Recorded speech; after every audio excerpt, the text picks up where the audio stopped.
Off by introducing ourselves. So my name is Nancy Valentine Stewart, and I get the privilege of serving as the executive director here at the Kaddatz Galleries. Just want to start off by saying, holy cannoli, I'm sorry it's hot in here. You guys really showed up, so we are just grateful and glad that you wanted to spend one of your wonderful evenings with us enjoying beautiful art, great conversation, and community. Here at the Kaddatz, if you're unfamiliar, our mission is to foster arts appreciation and education, honor the legacy of Charles Beck, and then maintain this gallery that celebrates area artists. It is people like Chuck and Kiley that make our community what it is. Both of these people are truly lifelong creatives, and we're excited to get started and ask them a couple questions. If you know both of them, you know they have a lot to say, but put a mic in front of them, that might change.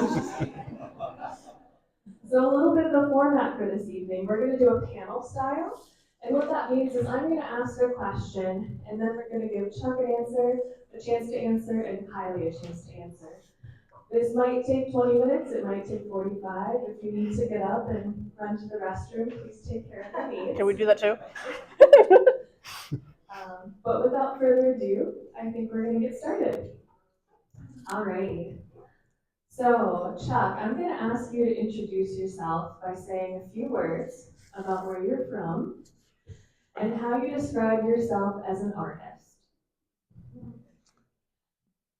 I'm from Fergus Falls. I was born and raised here.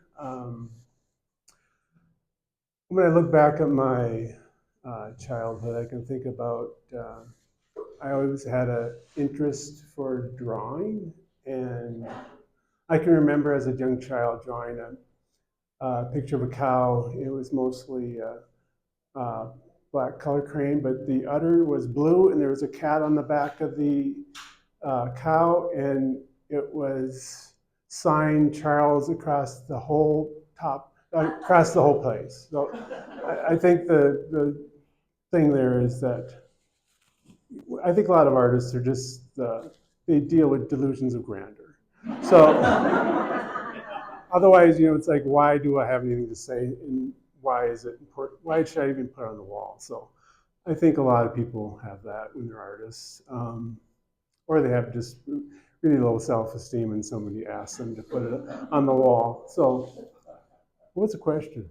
Who are you? How would you describe yourself as an artist? Delusional.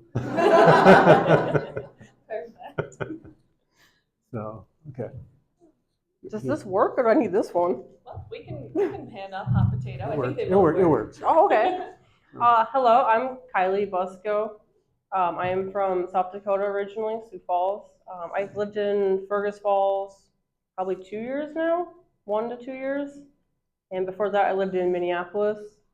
If I were to describe myself as an artist, I'd say like multidisciplinary. I have a background both in watercolor, but also in like fine woodworking and furniture making. So something you might not know is that both of them are woodworkers, and something I think is incredible is you look at their works and you see how professional they are, and that's because they both did their own framing. So in addition to their artistry, they are so exact with their cutting and measuring and making sure that things look just so tight and wonderful. So I think Sam does hers. Well, I make him finish it because I gotta paint and I got timelines. But you should look up my work. It's good. It speaks for itself. So this next question is a little loaded, so take your time. But many people have asked if you could walk us through your current creative process, from the initial concept to the finished work. What mediums do you work in? What tools do you use? What papers or substrates? I think process is a very important part of my work. As I've gotten older, I don't have any preconceived idea about what I'm going to do. For a very long time, even right after school, I started making my own paint. So I work with a lot of different pigments and a lot of different mediums, and I sometimes mix those. You look around, some I have 2 or 3 or 4 maybe different mediums. And the one thing that I noticed when I look at my work is I think it's a Norwegian thing where you don't really want to throw anything, you don't want to waste anything. So when I work on a painting, I always keep the paint that I haven't used, and I put it on a piece of museum board, which I've saved from my framing. And oftentimes, there's another painting that creates from that waste. What paint would many times be wasted if I didn't save it. So, and I have no, usually even though some of these look like like melt, you had a preconceived idea of what it was, and to be honest, I did not. It just happened and ended up that way. And I would say that's pretty much true of all my work. It happens, and I don't know where it's going to go. Sometimes it doesn't go well, so I take a scalpel to it and start carving on it or something. So you can see some of them, like the one over there, and there's a few that have a lot of carving on it. It kind of almost makes it look like a woodcut in a way. So, but yeah, that's about it. You gotta repeat the question. I'm like, what? So the question is, can you please walk us through your current creative process from initial concept to finished work? I am a very non-planner when it comes to painting.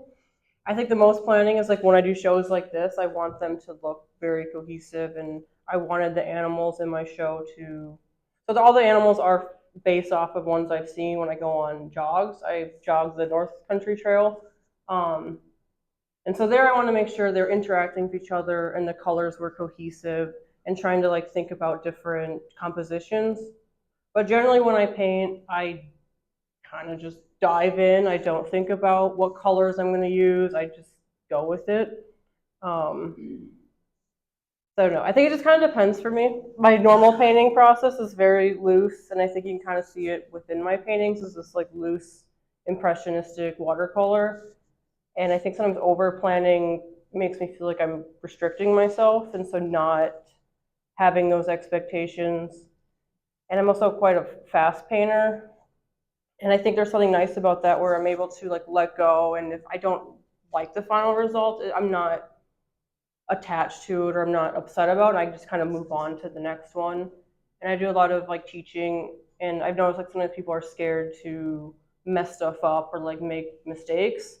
And I think something about just like kind of diving in and not caring like has helped me a lot to like avoid that like perfectionism that you sometimes get as an artist, and just kind of like let go mentally as well. Speaking of perfectionism, how do you determine when a piece is truly finished? And do you ever revisit the work that you completed? Kylie, we'll start with you. I go, yep, that's good, I'm done. There's been a few instances where I might redo something, but I feel like I'd almost rather completely start from scratch than like I'm gonna work. It's also with watercolor, unlike maybe like, I'm not an oil painter, I'm not an acrylic painter, so I don't want to speak for it, but like you can kind of layer, where if watercolor, you have the white of the paper, and once there's too much, it just gets muddied and kind of gross, and it's like, all right, we're done, we gotta start over. So there is kind of that with it. Like you kind of can't go back. Maybe you can't with other mediums either, but it's very much like, okay, this is done. So. For me, I think, well, I'm looking at this painting that's closest to Nancy. I think I painted that, I think it was like in the early, it was first painted in the early 80s, and that would give you an idea how old I am.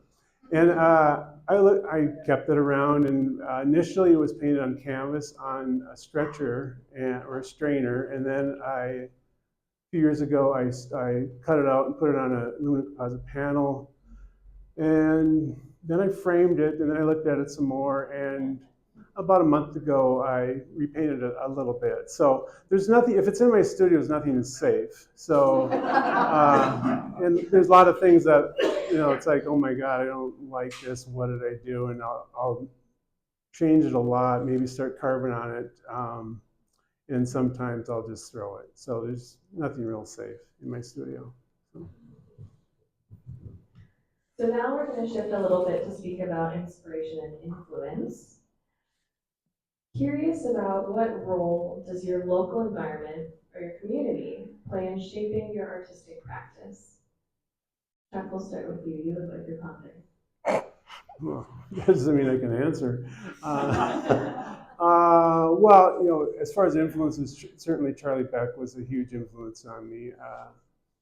I remember, you know, first being exposed to him and his work, and it's like just like kind of jaw dropping. It was, you know, completely different than anything I was even really aware of. And here he had a working artist who had a studio, and he made this wonderful art. And I think it was really something that I was wanted to aspire to be. And certainly I haven't arrived there, but you know, he was definitely a huge influence on me. And you know, I was fortunate to be a really good friend of his. And yeah, I owe so much to him. You know, my work is not, you know, it's like, oh, it's like, it looks like Maplewood. You know, most of it is not like that at all, but it's somehow connected to things. And I don't, you know, a lot of it is, you know, it's very intuitive. It's very like process orientated. You put something down and respond to that, and then respond to that. And so, yeah, I don't know. It's hard to talk about. So. The inspiration for my work, yeah. Okay, I think there's two kind of different sorts of inspirations for my work. There's the subject matter, and then there's like how I paint. And so the subject matter is animals. When I first started painting, I painted a lot of birds. I started getting into bird watching. I was living in Minneapolis, and when I was living in Minneapolis, I was like, felt like there was not a lot of like green spaces where I was. I was in a very industrial area. What I thought was like really cool was that like even though I'm in this big city, there was birds everywhere. And so I got into bird watching, and that's when I started painting the birds that I would see, and then getting inspired to paint like more birds and like get out of the city and see what you can find. It's a lot of inspiration started with birds, and now it kind of moved on to other animals. And then when it comes to the process, I think what's so interesting with watercolors, you can go like really tight and detailed and almost like illustrative, but you can also go really loose and gestural and like use a lot of mark making. And so I try to find a balance in my work between both of those kind of styles. So like the very tight stuff. So you see there's like some areas it might take me like 30 minutes to paint this little area, but then like the rest of it, like the bodies and backgrounds, might only take like, you know, a little bit. So I don't know. I think it's really interesting. I'm always trying to figure out how I can kind of push both of those things, like maybe the realism with the details, but also how do I loosen up, and then how do I like make the two meld together in a way that makes sense with the painting.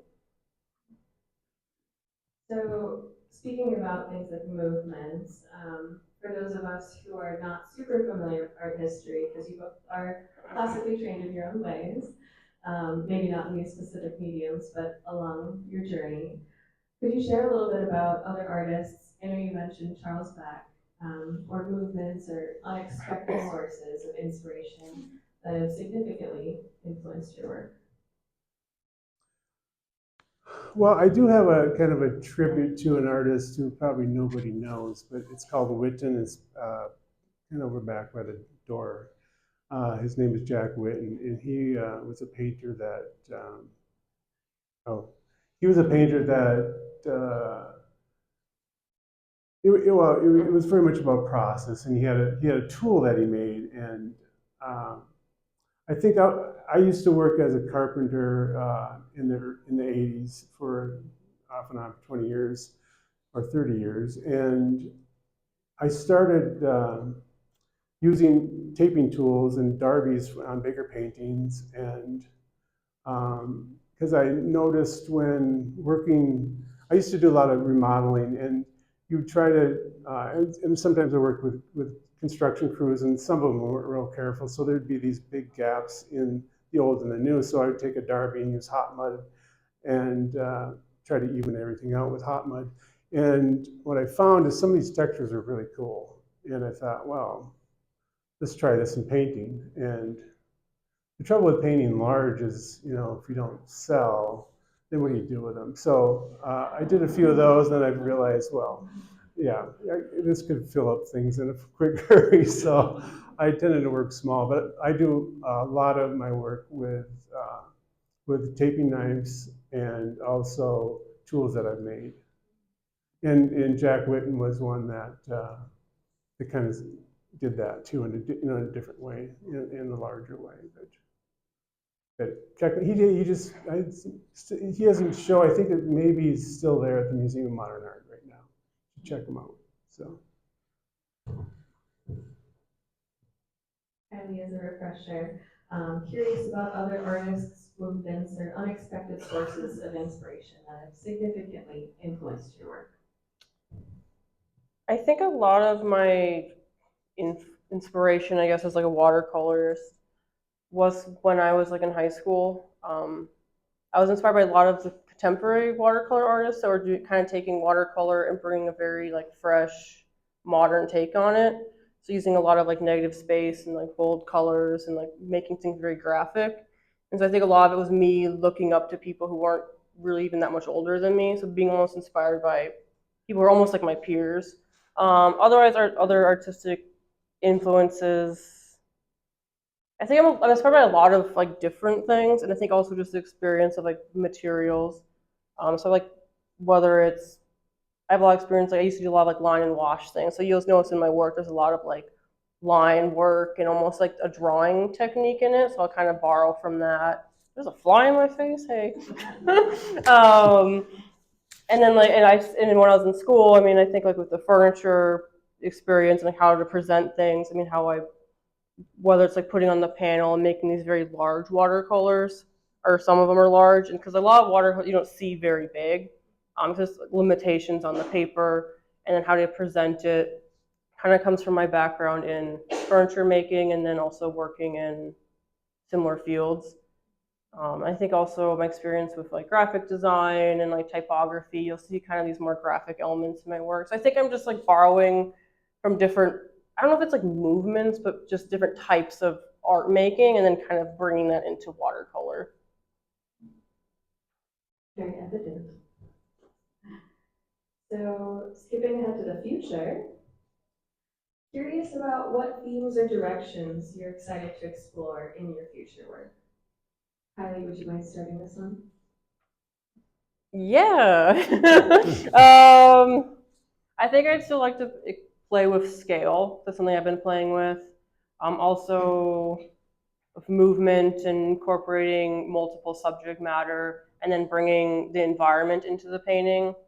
So my show now is very much inspired by the environment, and like the background colors are supposed to be representational of the environment the animals are living in. So I think kind of playing with that, and how to, like I said before, I try to balance like very detailed work with also kind of more impressionistic stuff. So trying to like figure out how to bring that in with what I'm trying to convey. Because I don't want stuff to be too detailed. I don't know. It's hard to explain just like as an artist, but it's like I think it's just like for me, since I paint a lot and fast, it's just a lot of like trial and error. And I notice like my work kind of slowly grows over time. And it might be from day to day, you don't notice it, but I'll look back like 6 months ago and I'm like, all right, that's already old. It's like even the work I created for this show, most of it I made in like 2 months.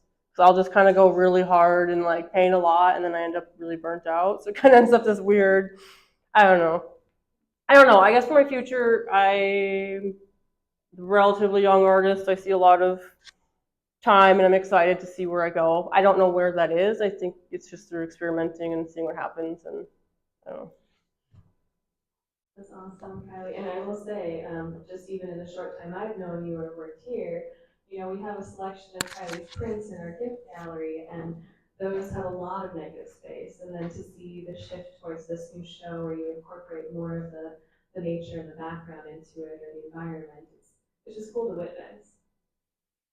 So Chuck, the question is, looking ahead, what themes or directions are you excited to explore in your future work?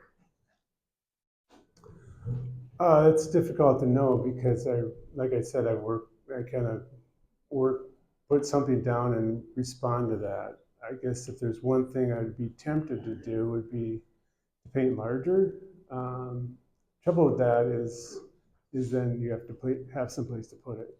And the other thing about if you're working with oils or acrylic resin, some of these things are pretty toxic. And my studio at the moment does not have the greatest, ventilation. So that's one of the things I somewhat worry about is, if you start painting big, then you just accumulate more volatile solvents and that sort of thing. But I really can't. I don't know where it goes. It just goes where it goes.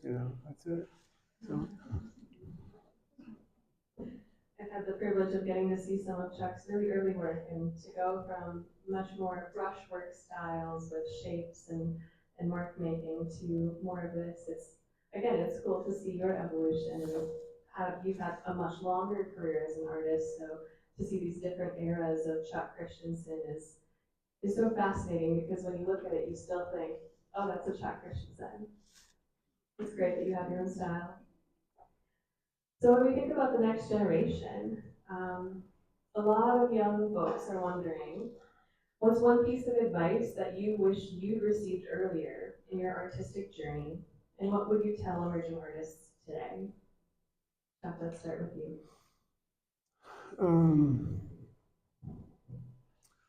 I think I would just tell them to do work and start out drawing, draw a lot. Drawing is really the basis, even if you're an abstract painter. If you can draw, you're not limited by what you can do. So I would encourage everybody who's locally to join the drawing group, which I'm kind of leader of. And that, I guess, that's an aspect of my work that most people don't know, but the vast majority of my work is figurative drawing. Last year I had a friend help me document 3,500, and this last year we had 2-week sessions, so now there's probably over 5,000. So you can accumulate a lot of work in a short amount of time when you're figure drawing. And it's not real obvious in my paintings that I'm a figure drawer, but I would encourage everybody who wants to be an artist to learn how to draw. The other thing is, I think you have to stick with it, and you have to just do the work. And it becomes difficult when you have day jobs, and especially maybe labor-intensive day jobs. And it's okay, I think, to have pauses where maybe you're not working, but maybe if you can't paint, maybe you can do drawing. I do a drawing every day or something. I think the most important thing is to do the work. So. One piece of advice that I've heard Chuck say in the past when it comes to abstract work as well is to really challenge yourself to not look for the representation on there, to just allow it to be what it is. And that, I think, for me personally, has given me a whole new frame in terms of approaching abstract work, because it's so easy to think, oh, there's a cloud, or there's a bunny, but to just sit with what it is. Fascinating.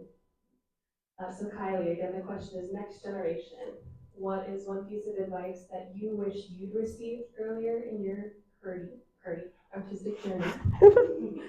And what would you tell emerging artists today? First, I think Chuck had some really good advice, and I think leaning on the technical, but also like making sure you just keep working and practicing. I think one advice maybe I would give, and I think comes from my own personal experience, was interesting about my watercolor journey is I was really into watercoloring when I was a kid, and then I kind of gave up on it. And so that was like after I went to art school, and I was like, I'm not good at this. I'm surrounded by all these talented people, and I kind of was like scared out of it, thinking like I was not good at drawing or like making art. And so I think for me is like advice, like just you don't have to be the best artist to make art. And like it's okay, like you can still enjoy the process and make things, and you don't have to hold yourself up to that standard. And I think the funny thing too is like my first show I did with it was through my school, but I was like I put all these bird paintings in. I was like, these are dumb, no one's gonna like them. And I think I sold every single one of them. And I was like, oh, people do like my art. And like, I thought it was just silly bird paintings. And I think like maybe my advice would just be to have some faith in yourself, and whether you make art that is sellable or not, but like the process is enjoyable, and like you don't have to make things that are beautiful to do it. I don't know. How grounding to hear that, because I think everyone in this room who has stepped into StudioK and looked at your work would never wonder if you thought, oh my gosh, is anyone gonna like this? It's so beautiful. So thank you for sticking with it. Well, we've grilled you a lot, so I have one last prompt for you. And that is, if you could share with our audience where folks can find out more about you or your work, whether that's a website, the location of your studio. Chuck?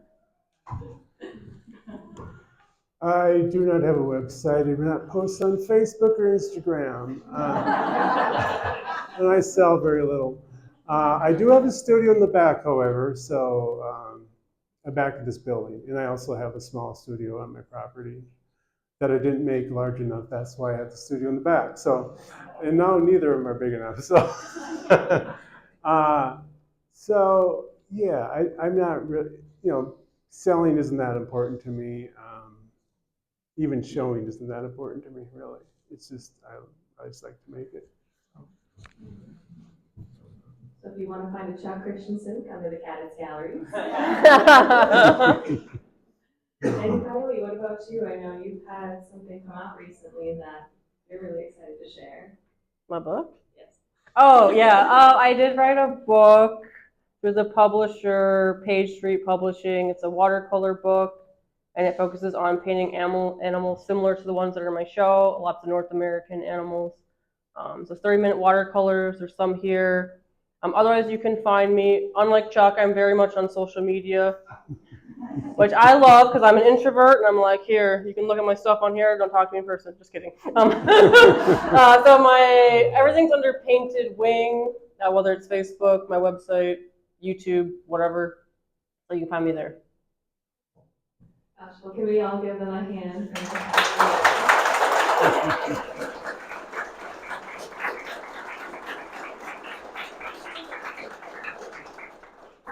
Sorry for embarrassing you. Just a few things I would like to say before I release you all. Just want to acknowledge our sponsors for tonight, the folks who made this possible, who keep our gallery accessible. If you're not familiar, we don't charge anyone to come see these shows because we want to make sure that art and fine art like this is accessible to everyone in our rural region. So Dave and Stephanie Sanderson, I know you don't want to raise your hand, but blue shirt back there.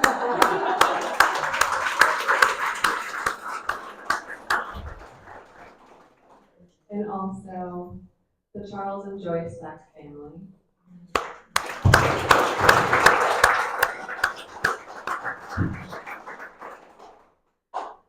So speaking of how elusive you are, I just want to mention Kaddatz Galleries is doing a fundraiser right now.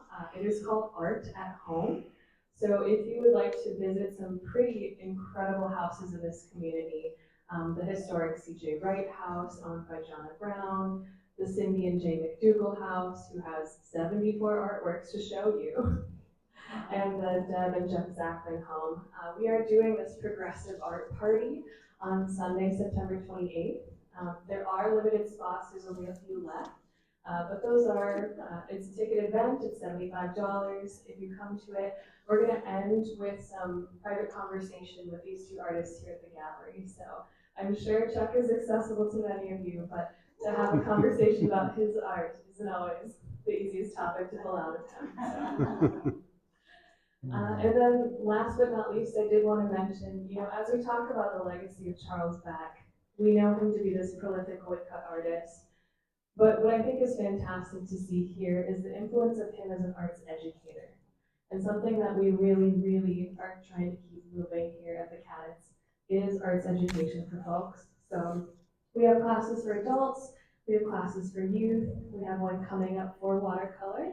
It's taught by John Brown, but Kylie might teach something for us in the future again. Yeah. So if you're interested in that, just grab me or one of our board members.